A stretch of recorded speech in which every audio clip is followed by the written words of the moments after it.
brother just told me. Jay, why are we laughing so much? How many years, John? I started teaching Hamlet when Lyndon Johnson was president. And she says, I met the youthful Lord Paris at Lawrence's cell and gave him what becoming love I might, not overstepping the bounds of modesty. No, I already did that with the I other should guy. say that. Him and Beowulf and... But you know, when he dies, he's like desperate to be remembered. Tell my story. Remember me. Should we be doing this? Should we stop right now? No.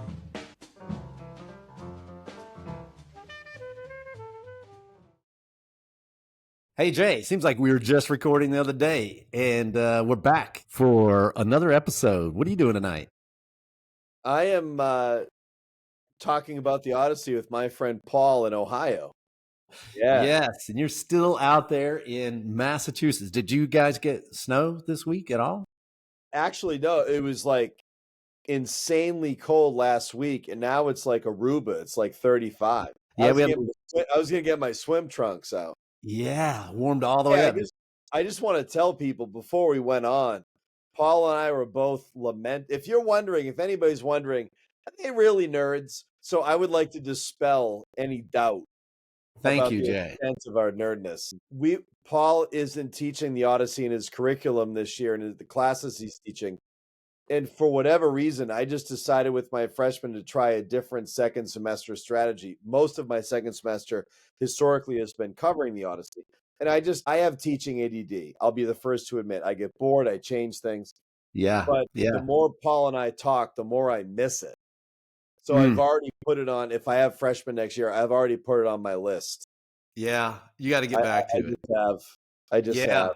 What'd you stray into for second semester this year? Yeah, so I have guys that struggle reading. So I'm doing this beautiful. I have a book, a young adult fiction book that a friend of mine wrote, and he's going to come in and do some writing workshops with my guys. So that's exciting. And then there's this incredible Japanese novel called The Housekeeper and the Professor that I love. It's by Yoko Ogama, and it's beautiful. I don't know that one. Paul, you would love this book. Telling you right now. Short little book, beautiful. 3 characters. But then I'm going to deep dive into Sherlock Holmes. I love Sherlock Holmes. So I'm just trying something different. That's all. Yeah. Something short different. Stories, Sherlock Holmes short stories. Are you going to tackle one of the novels? We're going to deep dive into Hound of the Baskervilles, which is a novel, a couple more pages. That's good. Yeah. That succeeds pretty well with even kids who aren't great readers, right? Yep. And with English, there's so many options. You could take all my books, and it'd be very easy to fill a whole school year with other books I love. But the more Paul and I chat about the Odyssey, the more I think, oh man, I'm not teaching the Odyssey this year. So I've already sort of succumbed to going back to it next year because I just really love being in that imaginative space. You know? Yeah, I know. I'm going to try to make a power move at my school, and commandeer the Odyssey. It sort of belongs to a different teacher, and I don't think she really loves it. Yeah, she doesn't really love it. She kind of, just does the highlights and moves on. Unlike us, who spend, 3 of 4 quarters, going through the first 10 chapters. So, I might try to make a move. Well, I hope you do. Paul and I have talked about this a lot, and I think this is one of the really big challenges of teaching literature in high schools is what do you do if you have to teach something you don't love? A friend of mine and I tried to read Wuthering Heights a couple of years ago, and I respect the book, and I know it's a great book, but I just felt 100 pages in, if the earth swallowed all the characters, I would have been fine. Yeah, right. That's how much I didn't like reading it. So it makes an impression, it's this dark, sort of story. But I know people in my department who feel that way about the Odyssey. So I think a separate conversation you and I should have, Paul, maybe a separate pod, would be, how do I fall in love with the book in order to teach it? Yeah, that's not a bad idea. Let's make sure we do that, because the Odyssey, here's the weird thing, folks. If you're an English teacher teaching the Odyssey, or if you're a student reading the Odyssey, there's a really good chance that if you're a teacher, you weren't trained in classics like Latin and Greek. Right. And if you're a student reading it in English class, there's a really good chance your teacher maybe last read it in high school. Yeah. So I think that's a really important question. Like the way you said, like the other teacher at your school probably loves other really great books, doesn't love Yeah. that one, Yeah. doesn't love that one. You do. So Right. you know, Trading it off. Yeah. Shouldn't be that bad. And it's true. It's a legacy book she inherited. She probably feels as a burden, does it. She may feel, I haven't really talked to her about it. She may feel like it's a good thing and she should do it at some level, but it's not. And we just do so much better with books that we're just 100% behind. So yeah, maybe be doing her a favor to take that off of her bookshelf, for, and get me, it's true. Get me back into it. Yeah. Yeah, no, it's true. And just for folks watching, like this is if you want to look under the hood of teaching literature, Paul and I and the other tens of thousands of people who are doing it love some of the books we have to teach. And there's a good chance we don't love some of the other ones. So I think that's a side conversation, Paul, you and I should have. How do teachers, because it's not the kid's fault if we don't love it. Right. Right. So we don't. What often happens, I find, and I'm sure I did this as a younger teacher, maybe as a recent teacher, because I'm not young now. And Paul, you were supposed to interrupt me there, but you didn't. But no one would know, Jay, if you didn't say it. Who would know? I've looked 51 for 30 years. But what do we do when we don't love a thing automatically when it's not our jam? Right. Because that's a whole separate conversation. Anyway, I'm sorry to go on. No, it's good. Paul, it's good. And Paul, if you're like me, your department chair may catch you just refusing to teach it, pretending like you've taught it and then not, hoping she doesn't find out. And I have done that, but that's probably not the best solution. No, and Paul, you and I know this. Every really good English teacher that Paul and I have ever worked with has great books they don't love to teach. Yeah. So I think it's good to just be open and honest about it and have so let's make sure when we're done with the Odyssey, we have a separate podcast which is about what do we do under those circumstances. I think that's under those circumstances really important. Yeah. Because it's good. There's nothing worse than a student in a room who doesn't automatically love ancient Greek epic poetry, which is most people. And they're in front of a teacher who's maybe looking at it as medicine that other people think is good for you. Yeah, right. That is not a sales pitch. That's a really like boring obligation over a few months. Right. And that's a good discussion to have. And that might be a good discussion to have with some other teachers on this podcast at the same time. Because I'm remembering a couple times that we were sitting in the same room at some professional development, waiting for things to get rolling or whatever. And accidentally, this conversation breaks out amongst 4 or 5 of us about how we're teaching books and how we feel about them. And we didn't even know each other had these strong feelings about, whatever it was, Catcher in the Rye, Great Gatsby or something. And then we start talking and everyone's got their passion about scenes or characters. And it was amazing. We all looked at each other like, whoa, a real conversation broke out over something we were actually dead interested in instead of the implementation of the next, software or update for thing X really that's supposed to fix your life. So that might, So that might actually make for a good conversation on this, on this podcast, which honestly, as I recall, is kind of an inspiration, for the podcast, was those times that we've had those breakouts of really good talks with other teachers. And you realize, wow, you don't get that enough. We live so siloed in our jobs, we just don't, we just don't talk to each other. So anyway, this is teacher talk, and that's another topic, and maybe we can organize that, and that would be a blast. That would be a blast to have. All right, cool. Put it on the list. Yeah, we'll put it on the list. We're talking about Odyssey book 20, which means we're only a few chapters away, Paul, before finishing the Odyssey. I know. The world ends. I won't even know what to do next, without this. We're going to be bumping into walls, folks. We don't even know. Yeah, I'll be lost and alone. We're going to be boring people into the coffee shop line. Hey, excuse me. Have you read the Odyssey recently? Yeah. I've got book 20, Signs and a Vision. Signs and a Vision in the Fitzgerald translation. Tension is building. Odysseus has had his conversation, his close-up with Penelope. Penelope, I maintained last period, though, I could be talked out of it, that she's deeply suspicious. She may even Yeah. know Yeah. that she has talked to Odysseus. However, this chapter starts, there's not a lot to confirm that. Maybe a little bit here and there, but not a ton. Not a ton. She's subtle. She's subtle if she does. But Odysseus goes to bed, falls asleep, and then we're back when day breaks. Well, we meet them in the night, and then when day breaks, the plot takes off. But before we jump in, Jay, I hope you have pulled a go along with the story poem for us. I found one by a woman named Danusha Lamaris, and it's a poem. I was poking around for poems about omens because this chapter is sort of peppered with important omens. So I found a poem with a very cryptic title called Omens. Huh. So hopefully you can follow that a little bit. God, I'm writing that down right now. Yeah, I know. Omens. And it's by Danusha Lamaris, and it's quirky, but I thought it was kind of interesting. And I find it interesting in the Iliad and the Odyssey that there's more omens in the Odyssey. I just finished the Iliad a few months ago. There's more omens in the Odyssey. And we know that when an eagle shows up, it's Zeus. Everybody kind of knows that. But when weird things happen with birds, birds are big, it seems like the pious, respectful, good Greek thing to do is to pay attention where there's omens. This is the gods talking to you, and a good Greek would pay attention to that. So I find it interesting that there's versions of that now. I'm from Salem, Mass, which the witchcraft hysteria started with. I think even just everyday life, people look for signs of things.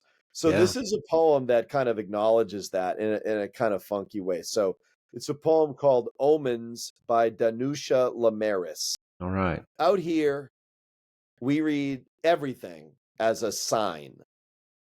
The coyote in its scruffed coat, bending to eat a broken persimmon on the ground. The mess of crows that fills the apple tree makes a racket, lifts off. In between, quiet. The winter fog is a blank. I wish I could make sense of the child's empty bed, the bullet hole through my brother's heart. The mailman drops a package on the front stoop, and the neighbor's dog won't stop barking. I tread down the stairs lightly, because we can't know what comes next. We say the plum tree is blooming early. There are buck antlers lying in the grass. A mountain lion left its footprints by the bridge. That's it. Omens. Yeah. That is a little quirky, but nice. Yeah, some nice sounds and lines in there. Yeah, that's very good. All of those things are little signs, maybe, if only we could read them. Yeah. I was thinking of Macbeth. We were going through that today in class, and his desperation after killing Banquo, his desperation to find out. And he will go there's no end to the depths he'll go to. Yeah. Which would say, do you want us to tell you, or you want the person who's telling us, or the entity that's telling us to tell you? He's like, take me to the devil. I don't know who it is. I want to hear it straight from the horse's mouth. I mean, there's desperation in that, for the omens, for the signs, to find out. Yeah. We want to know what's going to happen. Yeah. Yeah. My son is an acting student in college, and he wants David Tennant is Macbeth in New York right now, or coming up this spring, I should say. Yeah. Oh. And there's little clips of him, and it's just his Hamlet's great. His Much Ado is great. His Richard III is great. He's done tons. Yeah. It's funny. I have a Macbeth moment later in book 20 here that it resonated with. Really? Me. Okay, nice. Not to veer off. This is a separate pod, but so many things connect to Shakespeare. Yeah. So it's wild. You can't get rid of him. He's everywhere. No. And maybe Omens is the way to go. I talked to my students today. We were doing Act 3 and 4, and I'm like, there's just, they're ghosts. Why are there ghosts in these stories? And maybe that's sort of close to this. There's omens. Why is Odysseus praying, out to the gods for some kind of sign that what he's about to do has some chance of of succeeding. Maybe that's the line of connection, for Shakespeare. I don't know. Yeah, no, that's a good point. Well, yeah, let's jump into it. There are Okay. a lot of omens in here. We're invited to treat them seriously by our main characters, who we take seriously, I think. And so it's nice to open ourselves up to it and see what might be there. Let's do our layout in this chapter. What's obvious and essential, what's subtle but crucial, and then what's some lingering questions or some lingering awesomeness that we just kind of let lie in this chapter. Maybe we can lay it out that way. Do you want to start us off, Jay, with what you think is obvious and essential to book 20? Yeah, if I could just start by saying that, to newer readers, the purpose of book 20, to a large extent, maybe Paul, you agree, is to get all the characters on stage for book 21. Yeah, I think there's a lot of setup there. Absolutely. I wrote that down. Yeah. Yeah. I mean, in Emily Wilson's translation, I think the title is called The Last Banquet, which what I say is that's like titling a book, The Butler Did It. Yeah. Like the word last is pretty suggestive, By the way, folks, Yeah. if you're ever invited to a dinner party that's called The Last Banquet, I would suggest stay home. Do not go. Yeah, I actually wrote that down. It's the first thing I wrote down. This is a setting chapter, Yeah. So Yeah. I agree. I agree with you. It's a little more, but definitely that, gets these characters on. I have the summary of it delineated between abuse and omens, that the suitors basically rape the slave girls. Yeah. We have Melanthius insulting Odysseus. The suitors plot to kill Telemachus. The suitors abuse Odysseus. And then there's various omens. And all of it serves to basically justify what we feel is about to happen, which is Odysseus just cleaning house. That it feels like Homer wants us to know who's good and who's bad, so that when certain people are killed, we feel okay. Is that fair to say? Completely. Yeah, he's laying out the landscape here so that after this horror show he's about to serve up, you're not squeamish about it. You feel like justice has been meted out here, that the people who are going to get it deserve it. Yes. And we need that. We need that time spent on it, because it's going to be a thorough annihilation. It's apocalyptic, here at the end. And there's a little bit of quiet here before the storm. And I think it's a good place to put this building of tension, and then also the legitimization of what's going to happen, because what's going on, as a reminder, and it's like Homer keeps, as a reminder, this is really bad, people. Don't gloss over it. It looks normal. Right. It's not. It's bad. Yeah. And I don't want to speak for Paul, but I think he'll agree with me. If you're teaching this is a chapter which builds up to book 21. That doesn't mean it's a side dish. So we're going to talk about some things that stand out. There are no side dish chapters. Yeah, no. All the chapters have a purpose that's substantial. So my obvious thing is a tension set up in the chapter in a sort of interesting way. So I think the more I've acted, and the more I listen to actors, mainly talk about Shakespeare, but the more I listen to actors, the more I think about not looking at literature as a set of conclusions we can draw, but a set of dramatic tensions that we can explore. Yeah, nice. And in the Iliad and the Odyssey, we have the human will, Paul, sort of battling the will of the gods, which also is up against the will of the fates. So in ancient Greek mythology, you have all those three things playing against each other. You also have, in ancient Greek literature, obligations to yourself, and then conflicting with the obligations you might have to your community. You even have loyalty of your community sort of up against the needs and the habits and the mores of other communities. But the thing in this chapter is, to me, the notion of female subservience versus female agency. So I just want to skim over, and we can dip into maybe one of these if you want. Sure. Few instances, and Paul and I have talked about this ad nauseum. But when people look at Homer as like a patriarchal text, well, it's 3,000 years old, so it's not going to be super enlightened. However, this is a chapter that's really surprising. So I'm just Okay. going to point out a few moments where things shift because a female character makes them shift. To me, it isn't so much about the socio sort of politics of, ooh, it's a female character. To me, Okay. with like Homer, Shakespeare, Austen, Morrison, like great authors, to me, it's about the drama of unexpected people doing amazing things in a book. And if Yeah. you're suddenly in the middle of a book or at the end of the book and literally anybody can do an amazing thing, you're in a really dynamic book. Yeah. Yeah. Right. It's really about the dynamism of reading, more about politics. But anyway, That's I right. mean, maybe it's With about politics. coherence, that these people, that Sure, anybody can do something sure. amazing, and it fits, it works, it's believable, all of that.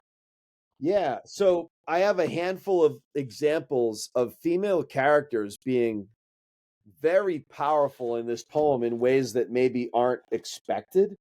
Yeah. So we have on line 54, Athena drenches Odysseus's eyes with sleep. Yep. And we're going to get back to sleep later, but she's powerful enough to make a very broken person rest. Yeah. And then later, Penelope's dreams are interesting. And I would argue she is equally tortured as her husband. Her husband's been to war, but she's been trying to hold down the fort at home. So this is line 79, and she says, "May the gods annihilate me. May Artemis strike me dead." Artemis, by the way, is the god of not only the hunt, but of chastity. So that's almost like imagining by calling on the goddess Artemis, it's almost Penelope's way of like control alt deleting her life with Odysseus in a really subtle Hmm. way. Hmm. So Artemis, strike me dead with my gaze fixed upon Odysseus. Let me not make a lesser husband glad. When someone weeps all through the day, quite overwhelmed by grief, but sleeps at night, forgetting everything, her pain is bearable, but I'm cursed with nightmares by some god. So that's interesting. You have this really powerful female voice saying, like, you know who else is suffering from an absent soldier? Me. That's who's suffering. So Odysseus later prays to Zeus for a good sign, and an old maid who's probably a slave is grinding flour, hears Zeus's thunder, and I have to read this, Paul. I'm Yeah, sorry, but it's a great line. am I stealing your thunder? No No, pun intended. no, absolutely not. I totally agree with you though. This is a great line. It Yeah, should be read. because we have a nameless woman who's literally probably property. And I want to point out that her prayer is a climactic prayer that follows both the king and the queen who own her and their prayers. Hers are in the climactic moment at the end, which is strategically placed in an interesting way. And this slave woman who grinds flour says, "Zeus, king of gods and humans, you make thunder boom from a cloudless sky. Sign for someone. Fulfill a poor slave's prayer, that this will be the last day the suitors dine in style here in the old king's house. My knees are sore from this exhausting work of grinding grain for them. I pray this is their final meal." Yeah. So I think you have that moment from a female that's interesting. You have Eurycleia, the female nurse who I've already talked about in an early podcast, being incredibly powerful. Yeah. She gives orders. And Paul and I are both high school teachers, and we love talking about leadership. But something that no one talks about is you're only a leader if people are following you. If they're not following you, you're just a person who's nice. Yeah. You know? So Eurycleia gives orders to other slaves, and they hop to, which is really interesting. A little later, a way of showing her power, a way of showing her control, because you don't get to see her in action. She's not going to pull out a sword, and take on 20 guys. And I won't go on and on. I'll just skim over the surface of these other ones. But Athena basically inspires the suitors to continue insulting Odysseus so he'd become more bitter. That's interesting. Yeah. And then Athena, another female, makes the suitors laugh and gives the suitors nightmares. Yeah. So, like, it's so women, I want to point out, for anybody in an English department that thinks that this poem is largely like guys killing people and doing stuff, you have to read it. You have to read the Yeah. work. Yeah. Right. And Right. and at the end of the day, I'm not saying that it's a 21st century politically enlightened poem, but what's fascinating about I'm sorry, Paul, I'm going on and on, but No, you're fine. You're fine. what's fascinating to me about this segment of the Odyssey is think of everything that Homer notices and sees, and he sees Mount Olympus, he sees royalty, people like Odysseus and Penelope, and he sees literal property who are also people, and they all get agency and they all get interesting things to say and personality and desires and wants and fears. Yeah. Yeah. Right? Who's left out here? Who else could have a voice that's different? I mean, I think this is what we have. We have Absolutely. suitors. Yeah. And I mean, and each has the capacity to either, if you want to put it in a simple table, either line up over here with Odysseus and Penelope and Xenia and the gods, or to line up on the other side of the table with the suitors. You're not on one side or the other just because you dial in as a male or female, or dial in as rich or poor, or slave or free. That's not the thing that's in play here for them. And that might be a way of distinguishing our time from theirs. Those things are more, we take them to be more determinative of, someone's future. I mean, signs and omens, really, of their capacity, their possibilities, their opportunities. But Homer does not do that. There are the slave girls who are sneaking out at night, all hot and lusty. Maybe they were groomed, maybe they were, sort of had their arms twisted or whatever, but they're not fully presented that way. They seem to be somewhat willing, and they seem to be enjoying it. And we hear one of them, Melanthio, speak, and she's sassy and kind of, strong and disrespectful and rude and all that, all on her own. She doesn't seem to be like a zombie, being dragged out to do this bad behavior. And then on the other hand, you have this miller woman. She's milling the grain, the pith of man, I think Homer calls it in this translation. And she is in perfect alignment with Odysseus, perfect alignment with Penelope. As you say, it's interesting when her speech comes right after we sort of get everyone lined up. Odysseus lined up. Where's his mindset? Penelope. And then this slave woman who's just been grinding wheat, that's her job. So who you are, that, in terms of externals, even to something as consequential in your life as being owned by someone else or not. Homer's pointed at something else. There's some other capacity in there. They're a thing. It doesn't blow them off. They're all things. Being male or female, being slave or free, whatever. But there's more. There's more too. Yeah, and I want to point out one other detail, and this is one of the only times when I teach the Odyssey that I show 5 or 6 different translations. I think it's really interesting here, and I think it's in the next chapter, where Emily Wilson translates slaves as slaves because the suitors have sex with slave girls. And that's, I think, meant for us to feel okay when Odysseus kills them, because they're eating Odysseus's food and they're also using his property, the slaves. Yeah. So we should feel okay with them getting killed. But I think a lot of the other traditional translations assign moral judgment on those slave girls, and they're called sluts, whores, and then the polite ones when they're called maids, which maid, as you and I know in like Shakespeare, is like an unmarried girl, but they're not maids, they're slaves, and slaves don't have agency. That's like saying your microwave oven has agency. So it's one of those examples where, just for people that are teaching any translated text, it's not good to obsess about the fact you're teaching a translated text, but occasionally to say, hey, just so you know, I'm teaching this translation. Right. But look at this. Like, here's this moment that we've talked about. Look at these 3 or 4 translations. Look at them. And you could have like a whole class asking, what are the similarities and differences and why do they matter? Yeah. I think it's actually really important. I think the slave girls treatment is very much connected to, and I might get into trouble for this if anybody's watching, Argos, the dog. No, because Argos is property and he's in dung and falling apart. No one's paying attention to him. You know how the girls that Odysseus owns are being treated? They're being raped. How is that Yeah. different? It's not different at Yeah. all. So Right. he needs to step up soon, not later. That's why we're on book 20. Right. He Right. couldn't have this in book 13. It wouldn't be good. But there seems to be some, because Eurycleia is a slave as well. Eumaeus is a slave as well. Yeah. And they are, and so is the cattle herd who we meet But here. Eurycleia is an older woman. I mean, the Yeah. But I suitors mean, just in terms of agency, for them, given their position in life, there seems to be some, yeah. And I mean, you're pointing out, there's this power and, differentiation with the slave, girls, the maids, the young ladies, and the suitors. But I feel like what you're saying is true, but also it seems like Homer has, like, he holds out.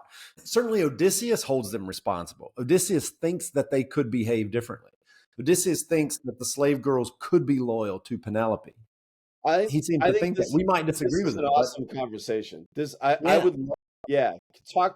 Yeah. Well, I think that's the thing I wanted to point out, is that there is something beneath it that is expected. And maybe you take it like Plato's, sort of three parts of the soul, that the will part, that there is this will part, this rational part. And you are fighting, the charioteers fighting with the passions on the one side, the will on the other side. But he seems to treat everyone as having that same constitution. Like their constitution, their soul has these aspects in them. And so even the maids, even the slave girls, they don't have to be sneaking out, sleeping with the suitors. I think we're invited to judge them. And in fact, if you don't, there's a part coming up in this book that's going to disappoint you enormously, because Odysseus is going to cast judgment on them for him. So maybe he's unjust for that. We've seen him do unjust things, but it is a part of the house cleaning is to set that in order, And Argos, when he hears the master's, to go back to your comparison, when Argos hears the master's voice after 20 years, he perks up his ear and he's like almost longing or wistful for him, and then dies. Argos isn't just ignoring him, say, "Oh, some old man, I don't care about him. He left me." That's not conveyed even in the action, of Argos. There's a real sadness in it. But these slave girls have done something. I think there's some agency. So I'd push back on that a little bit with the agency thing. I think Homer presents them as having some agency yet. I don't know. I think it might be a translation dynamic, but I mean, we have to ask in any context, but I don't know the difference between like a slave in America in 1822 and a slave in Ithaca. But to what extent does an Ithacan slave have agency? That's my question. Yeah, and that's something. Not Odysseus's perception. He's been gone 20 years. Yeah. He hasn't dealt with his household at all, doesn't know any of them, at least in the last 20 years. And he shows up. I mean, might it be a misguided notion to think that these girls who are property and are things could stop men who are upper class from raping them? Like, they can do that? Really? I think so. And I think it's, and I'm going to start talking beyond my actual education. Well, I don't know if that's true now. Is their behavior disreputable? I mean, are they I mean, they're not the suitor's property. They're not simply like, okay, how about this? They're differentiated. So the suitors show up every day and eat Odysseus's goats and swine and cattle, right? Yeah. The goats and swine and cattle have no say, right? They're slaughtered, they're served, they're eaten. Exactly. The maids are not cattle. They're not goats. Homer doesn't present people like that. How are they different relative to Odysseus? Because they're humans with will. No, are they? I think they are. Is Eurycleia a human? Well, Eurycleia is a slave. She's a property in this, the way we're talking about it, but she's a human. I'm really glad you brought that up because, and folks, you never hear this conversation, and this is really, really good.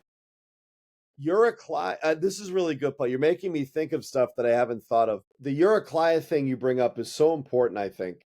Yeah. What we learn early on is that Odysseus's father buys Eurycleia, and the poem is clear that he could use her however he wants. He could rape her, have sex with her, use her however he wants. But the poem makes a big deal out of the fact that he doesn't do that and that he treats her with respect. And Right. she acts later on in the poem like she's been in a house where she's been respected. She has like a peculiarly strong resolve and voice. But the Mhm. poem is clear that if a man owns a woman, or if a man is interacting with a woman who's literally property, they can do whatever they want with them. I feel like the poem is clear on it. They can. Here's the only subtlety I would ask is they can do it because they're in charge, because they're powerful, because they have money, because they're a man. They're likely much stronger. But not should just they? money. Is it's it good? their Is it status. good for them to do it? Is it allowed? Is it allowable? Oh, no. I mean, the poem is clear that, like, in book 20, as you and I were saying earlier, book 20 is there to make sure that we're cool with what happens in book 21, 22, 23. Yeah, right. But the fact matter is, can slaves be culpable for how people abuse them? Well, In the that- Odyssey, not I mean, theoretically, but like in the yeah, Odyssey. no, right. Within the context of that, within the morality of the Odyssey, when Yeah. Odysseus sees the slave girls get up in the middle of the night, off giggling, hot and passionate to go make out with, sleep with the suitors, he has to hold himself in check. He reminds himself, right? He's like, oh, you've seen worse. You remember when the Cyclops was killing all of your men, how you felt, but you had to stay cool and keep your head or else you would lose it. He's feeling as angry as he was feeling that time of seeing his own men, killed by the Cyclops when he sees these girls go out and do that. And his anger is not at the suitors at that moment. It's not like, oh, he's angry that they're spoiling these girls. It's that these girls are going out and doing it. So within the morality of the story, I think, and that's a part of the setup of book 20, we're meant to see these girls as doing something A, they should not do, and B, they might not do. They have the capacity to not do. This is roughly equivalent to, I think, the goat herd who comes in and gives Odysseus a hard time. Says, you're here again, begging, lazy, loaf who's just living off of freebies. What's wrong with you? I thought we were rid of you. I think they're equivalent to that. It's weird though, Paul, because no, I want to think about this more on my own. We don't have to belabor the point. Yeah, no, it's fine. Yeah. But it's weird because I'm thinking of the inner life of a slave girl in the Odyssey. Yeah. Why would they be giggling going to the suitors? They're not going I mean, I'm guessing they're not, like, the suitors are the only powerful people that can give them sort of beneficial things in their life. I don't see the slave girls being like, hey, I'm totally freely choosing. I mean, I know Odysseus is perceiving things that way, but he judges them that way. He does judge them that way. We don't have to agree with him, but I think he does. I just don't see Odysseus is the best arbiter of moral judgment in the Odyssey.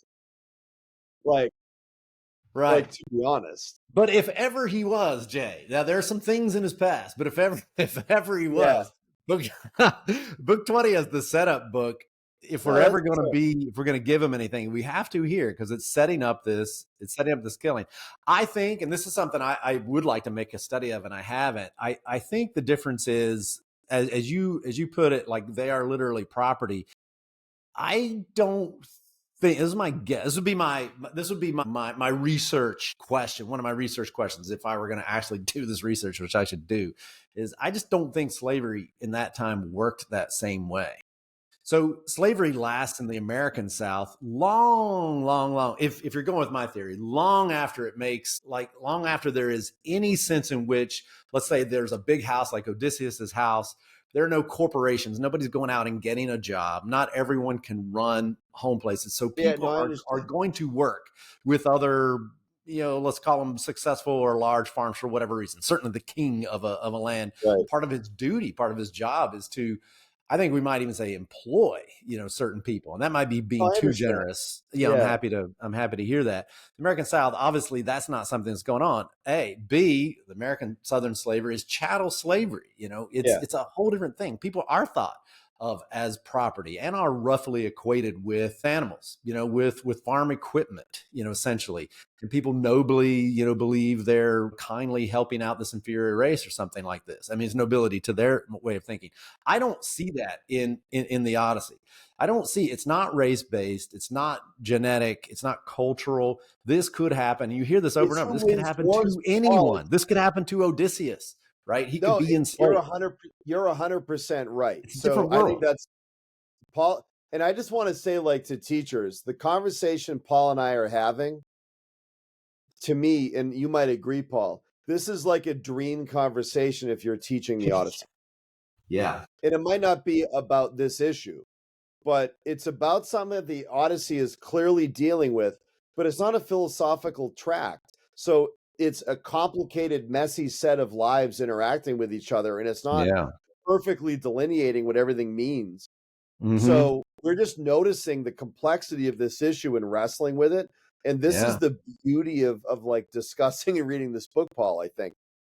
And I think that's really, really important, that you get slaves in America because you buy them, and you get slaves in the Iliad and the Odyssey because you win wars and you either kill the enemy or enslave them.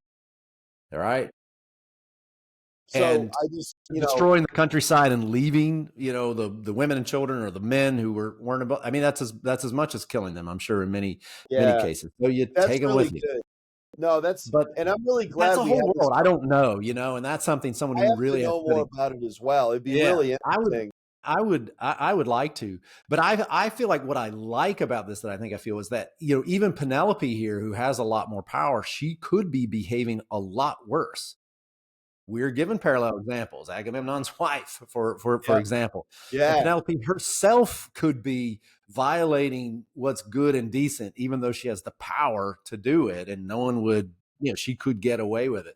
She's not doing that. So it's a complex.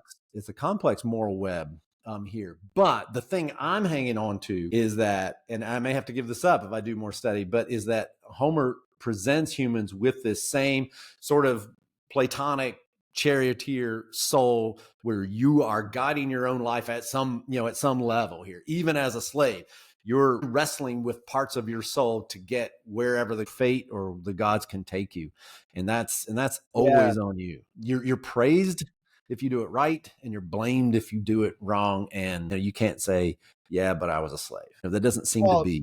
As someone who studied philosophy much more than I have, I need to ask you this. And if you don't know it, let's either open it up to comments here, or let's you and I look it up. I know Aristotle had very specific notions of people's inherent sort of slavishness. Yeah. But did Plato have that? Do we know? Yeah, I don't know. The only thing that I kind of do. I guess in the Republic, you do get that. You get this laying out of society, and there are people maybe as close as like different medals who are made for the different levels, with the guardians at the highest level, and some people just can't be anything, Yeah. That there is a temper or a quality to the soul. That's true, but relative to the soul that that you're embodying right now, there does seem to be an explanation for how that soul works. Maybe you have a ceiling. You're only going to be you're going to be a smithy. You're not going to be, a guardian of the state or something. But in that role, this is almost like, and there's this interesting, correlations with Hindu philosophy. Within that caste, it is still your duty to be a good version of that part, that part of the caste that fate has cast you into. And so it is your responsibility to wrangle the horses and, push reason and passions in the right direction, use will and desire, such that you get where you're supposed to go. Yeah, that's good. So, okay. So I don't know, but it's extremely complex. And I think also back to the pedagogical thing. I mean, I think one of the reasons why Homer and the Odyssey was, the bulk of early education, is that this is a place where Homer tries to play those out in the real world, play this philosophical ideas out with actual people and actual circumstances, because that's where you figure it out and see it play. Well, I think Was that's a good, I mean, that's a good, obvious and essential is that this is a setup thing. And the setup, and you've kind of taken us across it. It isn't, there's an interesting setup that the female characters play a big role in this. And when you're teaching, you need something to latch onto that, you know, that your students will find kind of interesting. And that to me is a great hook.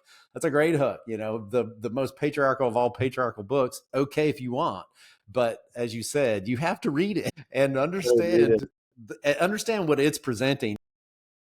And as you're saying, it's different than you think. You know, I'm sorry, it just is. Yeah. And that's a great way of laying it out. I mean, move to the next section of subtle but crucial. I have some overlap with that subtle but crucial, which was that, and it kind of just picks up with what we're saying. I wanted to point out is that there are several people in dilemmas. This thing of when the chapter opens up, Odysseus is lying in bed. He can't sleep. Penelope's lying in bed. She can't sleep. Odysseus is turning over in his heart. Oh my gosh, am I going to die? Am I here to really do this or not? Athena, tell me. Athena comes and reassures him. And then boom, switch over upstairs in her bedroom. Penelope is wrestling as well, not with the same problem, but she just seems ready to give up. She asks for sweet death. Artemis, come and shoot me, you know, right in the heart, whisk me away from this dilemma. And she's crying such that Odysseus even hears her from downstairs. But they're not the only two, you know, as you pointed out, the Miller woman. Also, we find out this has been a dilemma for her the whole time. And she's wrestling and she hears this omen from the gods and says, may this be the last time I have to do this damned job that I don't want to do anymore. And I've just been grinding out food for these people. And she's not the only one. I mean, Telemachus expresses the dilemma that he feels when he gets up in the morning. He comes downstairs and he's trying to keep everything nice. And he's given this advice by Agelos, I think it is, stands up and says, Telemachus, come on, man, just tell your mom, you know, to get with the program, make a choice, and all this goes away. And you don't have to lose your patrimony. But Telemachus has been wrestling too. He's like, what am I supposed to do? What am I supposed to turn my mom out of her house? Force her? I'm not going to do that. I can't do it. And they all laugh at him for that. But he's sort of stuck in that dilemma. And there's at least one more, which is we meet the cowherd. And the cowherd comes in, right? And he greets the stranger, Odysseus, and is kind to him and says, we're same things. Where are you from? I hope you've been taken care of and all that. And then he says, oh yeah, I'm the cowherd. I've been doing this since I was 10. Odysseus had a few cows back then. Now he's got a numberless herd and I don't know what to do. Should I stay here and keep seeing them wasted away? That doesn't seem right. Or he said, I could leave, try to take some, but should I take, they're kind of Telemachus he doesn't know what to do. And so this subtle but crucial for me is that, and you can hear this in what I was kind of pushing back with you on, is that there's this through line, for each of these characters. You don't just have to be the king and the queen to be suffering this. What you have to do is be connected to Zeus, connected to reality, connected to justice and goodness. And everyone, it seems, has the capacity to do it. And those who are all torn in the same way. And then bam, the camera moves over to the suitors and they're not torn about anything. They're fine. It's another great day. They're getting a free meal and this is going to go on forever. They're feeding at the trough. They never lost a single minute sleep, at night. And they should. If anyone has the capacity, has the station in life, has the power structure or whatever, to understand what is real, what is good, what is dangerous, they do. And they don't understand that. They just push right past it. So for me, I like that as a subtle part of this story. There is something that's right and good and just, and it's wild. The people who are connected to it and the people who aren't in this, And isn't it amazing? Like, you and I have talked about Hamlet a lot. We have a list of Hamlet pods, but like, I'm teaching Hamlet now. It always amazes me that if you've written 4 acts of Hamlet, you think, all right, well, if Ophelia kills herself, someone's going to need to dig the hole. What would that person be like? Or, well, Juliet, quote unquote, dies, fakes her death. Well, they're going to have like singers show up to sing at her wedding and then realize it's a funeral, so they're gonna have to change the playlist. Let's meet those people. Or like Right. I'm And they're hilarious, right? I'm reading Dickens's Bleak House now, which is largely about a chancery court case. But we also meet like the guy who copies documents. Like it's just interesting that like great writers see everything. Like they're imagining the stuff that anybody would imagine, but then they're also imagining the what would be sort of peripheral stuff, but they give life to the peripheral stuff because at the end of the day, Paul, in real life, no one's peripheral. Like if you're a gravedigger or a copier or you work at Dunkin' Donuts, you're the protagonist of your own life, and we're side characters. Yeah. And great authors know that, and I would be willing to wager Homer is the first author that knew that. Yeah. Right. That demonstrably knew that. You can find it, literally find it on the page. Yeah, it's an indictment. I mean, that's why that is a way of calling him great. It's an indictment of our own literature, of timely literature, you know, that can only see, you know, what we all know to look at anyway, honestly. Yeah. My subtle but important, I love Theo Clementis. Like, I probably wouldn't like him in real life because he'd creep me out. But if you don't have money for good drugs, this passage is perfect for you. Because this chapter has a lot of omens, but Theo Clementis has just great, like psychedelic mind trip, you know, trippy. So he says to the suitors, it says the suitors cackled, they lost control of their own faces. Plates of meat began to drip with blood. That's generally a bad sign. Their eyes were full of tears, and they began to wail in grief. The prophet Theoclemenus addressed them. What awful thing is happening to you? Your faces, heads, and bodies are wrapped up in night. Your screams are blazing out like fire. The ornate palace ceilings and the walls are spattered with your blood. The porch is full of ghosts, as is the courtyard. Ghosts descending into the dark of Erebus, which is like a particularly dark part of the underworld. The sun has vanished from the sky and gloomy mist is all around. And I have my lingering question that's connected to this that I'll just jump into, but I just love him because, you know, if anybody's reading this and they're totally obtuse and you're wondering, I don't know, maybe the suitors are actually fine. No, if the walls start bleeding, that's generally a sign that it's not. Yeah, this is Stanley Kubrick territory. Like this is the elevator doors have opened and there's this ocean of blood. But I want to point out that epic literature is not known for laughter. And I don't know the Aeneid super well. I only read it once and it was like numerous presidents ago. Yeah. I just read the Iliad. I don't remember laughter. Beowulf has the only instance of laughter in all of Anglo-Saxon poetry is when Hrothgar's guys laugh at Unferth. That's the only instance. It's very weird. Yeah. Paradise Lost has hubbub, which is a word they have. I think there might be one instance where angels laugh. But anyway, it's just epics are not where to find laughter. But in this chapter, this passage I read by Theo Clementis, just this little passage, is bookended by laughter. Athena turned the suitors' minds, they laughed unstoppably. So that's another power play by a woman. Is Athena remote controls the suitors, not only to believe certain things, but to react in such a way as to make Odysseus more angry and thereby leading to book 21.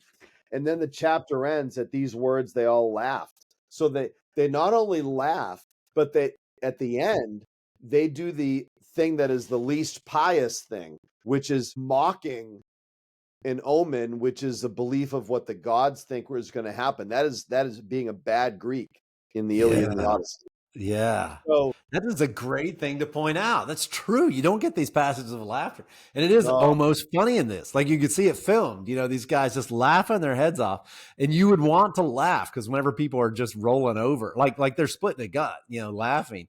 and they really, really, really shouldn't be. So like Right. the tension of that's like funny. These guys are laughing their heads off.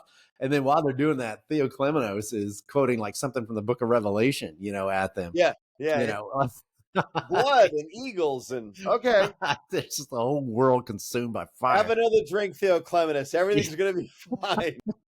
And they laugh at him too. It's hilarious. They belong. We love your friends, Telemachus. Keep bringing them. These guys are great. They're hilarious.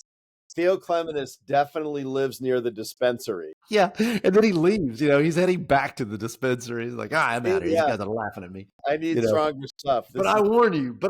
Don't say I didn't tell you. Anyway, I'm out of here. Yeah. Yeah, he's awesome. Yeah. He's awesome. And he's one of my favorites too, because you could have this book easily without him. Like he does not need to be here at all. And yet like Homer likes him and he insists on him. And he plugs him in important ways, in important places. He makes you think about him. I love that. Well, you and I were talking about it in a previous chapter. I mean, he's a prophet. That's interesting. He's an immigrant outlaw. We don't know. He murdered his brother.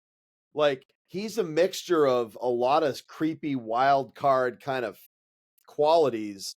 You can plop him in a room and any reader who's paying attention is going to wonder, oh my God, what's going to happen now? Because Theoclemenus is there. Yeah. And as a literary artist, he's amazing. Like, he's great. And if this was a like an Agatha Christie, he would turn out to be the murderer or something. He's got to plop in there, plugged in like this, little thing that snuck into the plot. And you're like, it was Theoclemenos all along. Homer's not writing that kind of a story, but there's tension around him. Like you still, when you're reminded of him, you think, was that a good idea for Telemachus to let him jump on board and save his life? Maybe not. He is a murderer, or at least a killer. So yeah, he's awesome. You got to point him out. So he comes back in book 20. This is a great character to deal with the plot. Gives you a chance to go back, with your students and remind them of where he came from, who he is, and then the picture he paints on the wall as as an artist here is dark and awesome. And Jay, as you point out, the students just laugh right through it. It's a little bit horror hilarious. Right. That's for sure. And to be honest, like not paying attention to the will of the gods, we know is being a bad Greek. To me, it's Homer's way of, I don't know if this is simplistic, but it's Homer's way of saying, it's not just that these guys are having baklava every night at home at Odysseus's house, which by the way is great, but it's not like they're just having that. They don't listen to the sign of the gods. And you know what happens when you don't listen to the signs of the gods? You end up dead. Like, the poem is clearly saying that. Like, the signs are not subtle signs. There are literal eagles, which is a sign of Zeus's presence. There's blood dripping down the walls. I mean, what do you need? And they can't see it. This is a great little principle too. Like they at one point had the capacity, if we're talking about guilt and their own agency, we are able to hold them responsible because at one point they could have seen it, but now they can't even see it. They seem incapable of seeing it. It's too late. It's too late. Yeah. And so even with a clear sign, the clearer and clearer signs any Greek would recognize, thunderclap out of a cloudless sky. Eagle swoops down, eats geese out of the yard. I mean, everyone knows, obviously that's Zeus saying, wake up. And they just, they don't see it. They don't hear it. Right. It's that world's not open to them anymore, but it doesn't mean that world's not real. It is. And they're going to find out. So yeah, that's good. My lingering and awesome definitely is Theoclemenos as well. He's just an awesome element, a fantastic add-on. This is not the last we're going to hear of him either. So I just love this. I love the fact that the story is not so sleek and so trimmed down and efficient that you don't have characters, like this in the story. It's just brilliant writing and plotting. So he's an awesome element to focus on. So I would put him forward as well for my lingering question and lingering awesomeness, in the story. Yeah. Did you have something different for your last lingering? question? No, I mean, I was also thinking of like Telemachus being very manly and grown up in this chapter and how that's necessary for the rest of the poem to make sense. Yeah. No, I think this is a fascinating, mysterious good chapter to discuss, as we proved. Yeah. Yeah. If any, we didn't talk about a lot of the things, and I just, in general, if anybody's, an hour and 4 minutes in, if you're, or however long we're in, if you're still listening and the stuff you're noticing, comment, Yeah. respond, because we're only talking about what stands out to us. We could do this every year for the rest of our lives and comment on different things. Yeah. Yeah. That's So right. by all means, jump in. Well, I mean, Jay, even, to your point about the women in the chapter, Eurycleia, I mean, when you said that about Telemachus, it reminded me, Eurycleia rebukes Telemachus, first thing in the morning, he gets up and says, did mom take care of the stranger? She always forgets to do stuff. She's not doing, Right. she definitely sounds like that always is good when our sons do that, Paul. Yeah. Because our wives love that. Yeah. They love that. My wife always reacts positively. Please give me advice, son. That's what I want. Tell me my bad habits. Highlight those. Gosh, I love that so much. And Eurycleia jumps in on and says, I wouldn't be so quick to accuse her child, she said. And then she tells him, Eurycleia, tells Telemachus exactly how her mom came through, And so that's nice. But there are more, more places like that in the chapter. More and more to look at. Well, that's pretty good. There's the obvious and essential in there, subtle and crucial, things with a lot to discuss. I think, Jay, you're right in saying this is a setting chapter. You get a little bit of the mindset of the characters, but mainly we're putting all the people on stage that we're going to need in a minute, in the next chapter. Hey, buckle up, folks, because if you, as I say to my students at the end of certain books, if you need a body count to be interested, get ready. Yeah. Wow. Set on fire. And in fact, it's kind of funny. I noticed it says Penelope is sitting in a place where she can look down and she's staring at father and son. So she's watching. She's got the popcorn out.